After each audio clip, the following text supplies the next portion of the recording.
సమస్త జగములు రక్షించే సకల జ్ఞానమూర్తి, ఎవరింట తాను కొలువుండునో కలుగును వారికి కీర్తి.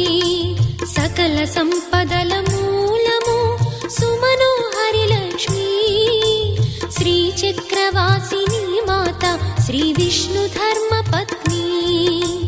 తనని నమ్మిన భక్తులకు దరిద్రమును బాపు, కొలిచెడి వనితల కొంగులలో బంగారము నింపు.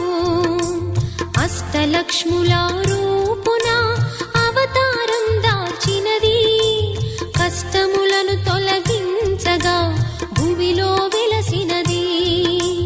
లక్ష్మీదేవి కథా, శ్రీ లక్ష్మీదేవి కథా, లక్ష్మీదేవి కథా, శ్రీ లక్ష్మీ